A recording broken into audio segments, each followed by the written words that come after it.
दोस्तों आज के इस वीडियो में आपको मनोविज्ञान के एक बहुत ही इंपॉर्टेंट क्वेश्चन का हेडिंग बना करके दिखाऊंगा और बताऊंगा कि किस तरीके से हेडिंग बनाया जाता है। तो आप इस वीडियो को पूरा अंत तक जरूर देखिएगा क्योंकि आपको इस वीडियो से बहुत कुछ सीखने को मिलेगा जो आपके बीए एग्जाम में काम करेगा। तो आइए देर न करते हुए वीडियो को शुरू करते हैं और क्वेश्चन का हेडिंग बना करके सीखते हैं। दोस्तों बीए एग्जाम में किसी भी क्वेश्चन का हेडिंग बनाने के लिए या उस क्वेश्चन का आंसर लिखने के लिए सबसे पहले आपको क्या करना है कि क्वेश्चन को पढ़ना है और पढ़ करके समझने की कोशिश करना है कि क्वेश्चन के अंदर क्या पूछा जा रहा है। क्योंकि जब तक आप क्वेश्चन को पढ़ेंगे नहीं, समझेंगे नहीं, तब तक ना तो आप उस क्वेश्चन का हेडिंग बना पाएंगे और नहीं आप उस क्वेश्चन का आंसर लिख लेंगे। तो सबसे पहले क्वेश्चन को पढ़ना है और समझना है। उसके बाद दोस्तों दूसरे स्टेप में क्या करना है कि दूसरे स्टेप में क्वेश्चन के अंदर देखना है कि कौन कौन से पॉइंट दिया हुआ है जिसका इस्तेमाल करके आप हेडिंग बनाएंगे। जैसे दोस्तों यहाँ पे मनोविज्ञान का क्वेश्चन दिया हुआ है कि मनोविज्ञान से आप क्या समझते हैं, विस्तार पूर्वक वर्णन कीजिए। अब दोस्तों आप इस क्वेश्चन का हेडिंग कैसे बनाएंगे, ध्यान से समझिए। आपको क्या करना है दोस्तों, सबसे पहले इस क्वेश्चन को पढ़ना है और पढ़ करके समझने की कोशिश करना है कि क्वेश्चन के अंदर क्या पूछा जा रहा है। उसके बाद दोस्तों दूसरे स्टेप में क्या करना है कि क्वेश्चन के अंदर पॉइंट को देखना है और पॉइंट को देखने के बाद क्वेश्चन का हेडिंग बनाना है। तो यहाँ पर दोस्तों सबसे पहले हम लोग क्वेश्चन को पढ़ करके समझ लेते हैं। क्वेश्चन कह रहा है कि मनोविज्ञान से आप क्या समझते हैं, यानी कि जो मनोविज्ञान होता है, जो साइकोलॉजी होता है, साइकोलॉजी से आप क्या समझते हैं, साइकोलॉजी के बारे में आपको लिखना है और इसका विस्तार पूर्वक वर्णन करना है। यानी कि जो मनोविज्ञान होता है, मनोविज्ञान से आप क्या समझते हैं, मनोविज्ञान के बारे में लिखना है और मनोविज्ञान का विस्तार पूर्वक वर्णन करना है। यहाँ पे दोस्तों क्वेश्चन का यही मतलब है। अब दोस्तों हम लोगों ने क्वेश्चन को पढ़ करके समझ लिया। अब दोस्तों देखेंगे क्वेश्चन के अंदर कौन कौन से पॉइंट दिया हुआ है जिसका इस्तेमाल करके हम लोग हेडिंग बनाएंगे। तो यहाँ पे दोस्तों आप देख सकते हैं कि इस क्वेश्चन के अंदर आपका पहला पॉइंट दिया हुआ है मनोविज्ञान। और दोस्तों ये मनोविज्ञान आपके क्वेश्चन का मेन पॉइंट हो जाएगा, क्योंकि दोस्तों अगर आप मनोविज्ञान को इस क्वेश्चन से निकाल देंगे तो आपके क्वेश्चन का कोई मतलब नहीं रह जाएगा। तो यहाँ पे दोस्तों आपका पहला पॉइंट हो जाएगा मनोविज्ञान और यही पॉइंट दोस्तों आपके क्वेश्चन का मेन पॉइंट भी हो जाएगा। अब दोस्तों मैं आपको बता दूं कि पॉइंट किसे कहते हैं। बहुत सारे लोग सोचते हैं कि सर पॉइंट क्या होता है, पॉइंट किसे कहते हैं। तो दोस्तों मैं आपको बता दूं कि क्वेश्चन में जो पूछता है उसी को हम लोग पॉइंट कहते हैं और हेडिंग में भी हम लोग पॉइंट को ही लिखते हैं। तो यहाँ पे दोस्तों इस क्वेश्चन के अंदर पहला पॉइंट हमारा हो जाएगा मनोविज्ञान। अब दोस्तों यहाँ पे दूसरे पॉइंट की बात करें तो यहाँ पे दोस्तों आपका दूसरा पॉइंट हो जाएगा आप क्या समझते हैं। यानी कि मनोविज्ञान वैसे मेन पॉइंट है, लेकिन यहाँ पे दोस्तों आपका अगला पॉइंट हो जाएगा आप क्या समझते हैं और तीसरा पॉइंट हो जाएगा आपका विस्तार पूर्वक वर्णन कीजिए। यानी कि इस क्वेश्चन के अंदर देखा जाए तो मेन पॉइंट को और दूसरे पॉइंट को लेकर के देखा जाए तो टोटल आपका 3 पॉइंट दिया हुआ है जिसका इस्तेमाल करके हम लोग हेडिंग बनाएंगे। तो यहाँ पे दोस्तों इस क्वेश्चन का पहला हेडिंग क्या लिखेंगे, तो मैं आपसे हर वीडियो में बताता हूँ कि किसी भी क्वेश्चन का पहला हेडिंग या तो परिचय लिखेंगे, या तो प्रस्तावना लिखेंगे, या तो परिभाषा लिखेंगे, या तो भूमिका लिखेंगे। तो यहाँ पे दोस्तों इस क्वेश्चन का हम लोग पहला हेडिंग क्या लिखेंगे, तो यहाँ पे दोस्तों इस क्वेश्चन का हम लोग पहला हेडिंग लिखेंगे परिभाषा। यानी कि मनोविज्ञान का क्या परिभाषा होता है। सबसे पहले दोस्तों हम लोग मनोविज्ञान का परिभाषा लिखेंगे। तो यहाँ पे दोस्तों हम लोग पहला पॉइंट देंगे और पहला पॉइंट देके दोस्तों इस क्वेश्चन का पहला हेडिंग हम लोग लिखेंगे मनोविज्ञान की परिभाषा। तो यहाँ पे दोस्तों हमारा पहला हेडिंग हो जाएगा परिभाषा।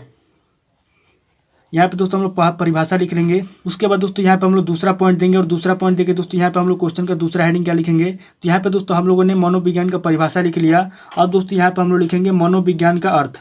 यानी कि मनोविज्ञान हमारा मेन पॉइंट है इस क्वेश्चन का। तो यहाँ पे दोस्तों हम लोग क्या करेंगे कि सबसे पहले मनोविज्ञान का परिभाषा लिखेंगे। उसके बाद दोस्तों हम लोग लिखेंगे मनोविज्ञान का अर्थ। यानी कि मनोविज्ञान का क्या अर्थ होता है। यहाँ पे दोस्तों हम लोग मनोविज्ञान का अर्थ लिखेंगे। तो यहाँ पे दोस्तों हमारा दूसरा हेडिंग हो जाएगा मनोविज्ञान का अर्थ। यानी कि मनोविज्ञान का क्या अर्थ होता है। यहाँ पे दोस्तों हम लोग दूसरे पॉइंट में दूसरे हेडिंग में लिखेंगे मनोविज्ञान का अर्थ।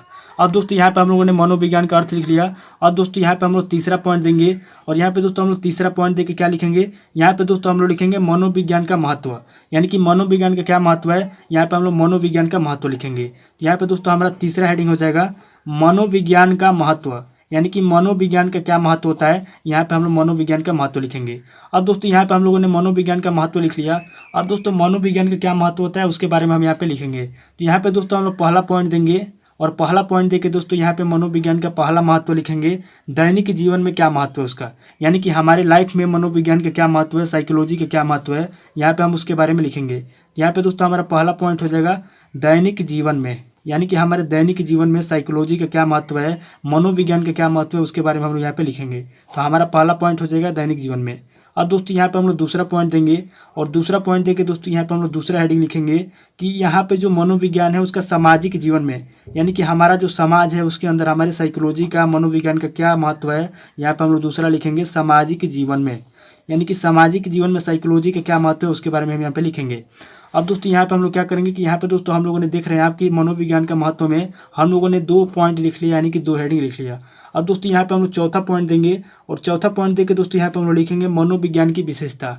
एक चीज़ आप नोट करते होंगे दोस्तों कि यहाँ पे हम लोगों ने अभी तक मनोविज्ञान का परिभाषा लिखा है, मनोविज्ञान का अर्थ लिखा है, मनोविज्ञान का महत्व लिखा है और दोस्तों आगे भी हम लोग मनोविज्ञान की विशेषता लिख रहे हैं। तो ऐसा क्यों हो रहा है दोस्तों? यहाँ पे ऐसा इसलिए हो रहा है क्योंकि आपके क्वेश्चन का मेन पॉइंट मनोविज्ञान है। अगर आप मनोविज्ञान को इस क्वेश्चन से निकाल देंगे तो इस क्वेश्चन का कोई मतलब नहीं रह जाएगा। इसीलिए दोस्तों यहाँ पे हम लोग क्या करेंगे कि मनोविज्ञान को टारगेट करके मनोविज्ञान की परिभाषा लिखेंगे, अर्थ लिखेंगे, महत्व लिखेंगे, विशेषता लिखेंगे, उपयोगिता लिखेंगे। तो यहाँ पे दोस्तों हमारा चौथा हेडिंग हो जाएगा मनोविज्ञान की विशेषता, यानी कि मनोविज्ञान की क्या विशेषता है। यहाँ पे दोस्तों हम लोग क्वेश्चन का विशेषता लिखेंगे, मनोविज्ञान की विशेषता, यानी कि मनोविज्ञान की क्या विशेषता होती है, यहाँ पे हम लोग विशेषता लिखेंगे।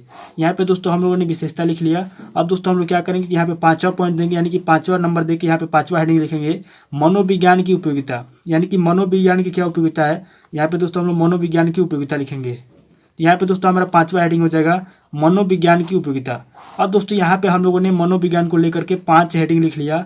अब दोस्तों यहाँ पे हम लोग देखेंगे कौन कौन से पॉइंट बचा हुआ है। यहाँ पे दोस्तों हमारा केवल मेन पॉइंट एक ही था, मनोविज्ञान, जिसको लेकर के हम लोगों ने 5 हेडिंग लिख लिया।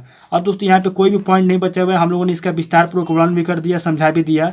यहाँ पे दोस्तों क्या करेंगे, लास्ट में हम लोग 6ठा पॉइंट देंगे और यहाँ पे दोस्तों 6ठा पॉइंट देकर दोस्तों हम लोग लिखेंगे निष्कर्ष, यानी कि इस क्वेश्चन का क्या निष्कर्ष निकलता है। यहाँ पे दोस्तों लास्ट में हम लोग निष्कर्ष लिख देंगे तो हमारे क्वेश्चन का हेडिंग कंप्लीट हो जाएगा।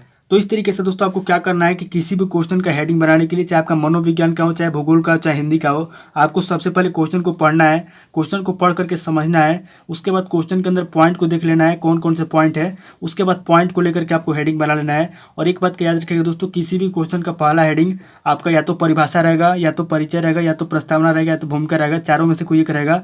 यह सबसे पहले लिखना है, यानी कि जो आपका परिभाषा, परिचय, प्रस्तावना, भूमिका रहेगा उसको सबसे पहले लिखना है। और लास्ट में दोस्तों आपको निष्कर्ष लिखना है। और आपको बीच में क्या लिखना है, तो बीच में दोस्तों वही लिखना है जो क्वेश्चन के अंदर पूछा जाएगा। इस तरीके से दोस्तों अगर आप लिखेंगे तो आपको अच्छा नंबर मिलेगा। ये लिखने का सही तरीका है। तो दोस्तों आज इस वीडियो को मैं यहीं पे स्किप करता हूँ और मिलता है आपसे नेक्स्ट वीडियो में। अगर आपको वीडियो अच्छा लगा तो वीडियो को लाइक कीजिए, शेयर कीजिए और कमेंट करके बताइए कि आपको नेक्स्ट वीडियो किस टॉपिक के ऊपर चाहिए। थैंक यू दोस्तों।